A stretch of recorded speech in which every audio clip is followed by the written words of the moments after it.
Hello everyone, this side Ayush Yadav, first year MBBS student at HBD Medical College and Dr. R.N. Cooper Hospital, Mumbai. So in this video I'm going to talk about how to deal with backlog because most of the student comment कर रहे थे, text कर रहे थे Insta पे, Telegram पे कि इसके बारे में बता दो आप मुझे। तो मैंने आपको पहले ही बताया था कम्युनिटी पोस्ट में कि मैं एक वीडियो लाने वाला हूँ बैकलॉग पे।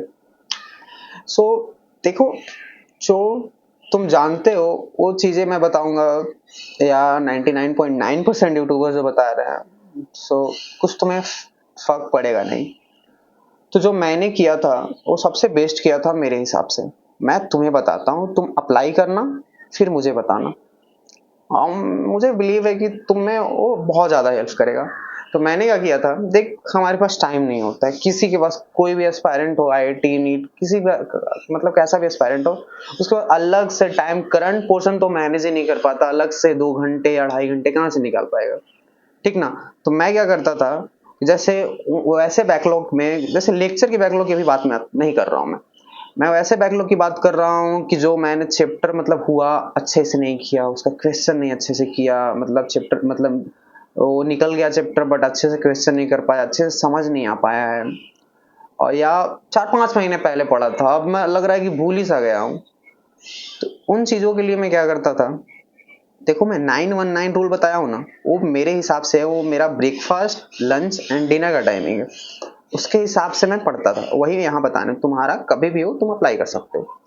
तो जैसे 9 बजे में 9 तो सुबह 9 बजे ब्रेकफास्ट किया, उसके बाद मैं एक 20 मिनट का टाइमर लगाया, उसमें मैं कोई भी चैप्टर हो, चाहे फिजिक्स हो, केमिस्ट्री हो, किसी का, जैसे फिजिक्स का मान लेते हैं, थर्मल फिजिक्स, उसमें मेरा मतलब सपोज वीक, मतलब उसमें क्वेश्चन नहीं कर रखा है मैंने, या मेरा पूरा चैप्टर वीक है, सपोज क्वेश्चन नहीं कर रखा है, तो मैं क्या करूंगा, 20 मिनट लूंगा, उसमें से कम, तुम भी जानते हो 20 मिनट में कम से कम 5 क्वेश्चन कर सकते हो, 5 क्वेश्चन कर लिया, फिर उसे छोड़ दिया, अपना जो करंट पोर्शन है उसे कर लिया। फिर जब मतलब लंच हुआ, लंच के टाइम में खाना खाया, उसके बाद 20 मिनट निकाला कैसे भी करके, तुम्हारा क्लास जाते हो तुम नहीं निकाल पा रहे तो कोई नहीं, 2 ही बार करो, ब्रेकफास्ट और डिनर में। तो लंच के बाद फिर 20 मिनट निकाला, फिर उसके 5 क्वेश्चन कर लिए, या अगर नोट्स पढ़ना है तो उसके 5 पेज पढ़ लिए या 4 पेज पढ़ लिए। फिर डिनर के बाद आया, डिनर करके आया, उसके बाद 20 मिनट दिया टाइमर लगा के, फिर 5 क्वेश्चन कर लिया, ठीक। तो दिन भर में क्या हो रहा था, पहले मैं क्या प्रोकास्टिनेट कर रहा था कि भाई करूंगा करूंगा करूंगा, अब क्या कर रहा हूँ कि मैं क्वेश्चन करते जा रहा हूँ, उसका मेरे जो बैक में, मैंने at the back of mind, मेरे दिमाग में जो टेंशन चल रहा था कि ये चैप्टर बहुत दिन से नहीं हुआ है, बैकलॉग है, खराब है, उसको मैं करने भी लगा, अलग से बहुत टाइम भी नहीं देना पड़ रहा है।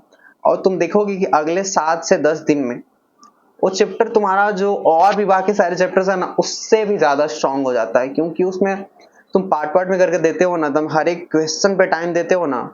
तो मैं बताऊं, वो सबसे अच्छे चैप्टर्स मेरे वही हैं जो मैंने वैसे पढ़ा था, अलग से ना मुझे टाइम देना पड़ा था, ना ही कुछ ज्यादा टेंस्ड होकर मैं पढ़ा था, क्योंकि हाँ भाई 20 मिनट तो पढ़ना ही है इसे, 4 क्वेश्चन 5 क्वेश्चन कर लिया, और मैं देखता था कि अगले मतलब 10 दिन 7 दिन 10 दिन में वो चैप्टर मुझे काफी क्लियर हो जाता है, हो जाता था।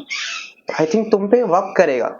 और दूसरी चीज है कि तुम अगर बहुत ज्यादा बैकलॉग है, लेक्चर का ही बैकलॉग है, तुम संडे को टाइम निकालो, तुम्हारे पास संडे ही है, ठीक ना। और दूसरी चीज पेशेंस रखो, ठीक ना, सब हो जाता है, इतना ज्यादा डरोगे मतलब, एक और हर बार मैं बताता हूँ कि डरना जरूरी नहीं है, मतलब हाँ डरो बट इतना भी मत डरो कि भाई, मतलब इसे कंपलसरी लगता है बना दियो कि डरोगे तभी नीट निकलेगा। फेयरलेसली पढ़ो ना यार, निकल जाएगा, समझ रहे हो तुम। सो पेशेंस रखो, हो जाएगा, ठीक ना, हो जाएगा। सो बाय, अगली वीडियो में मिलते हैं।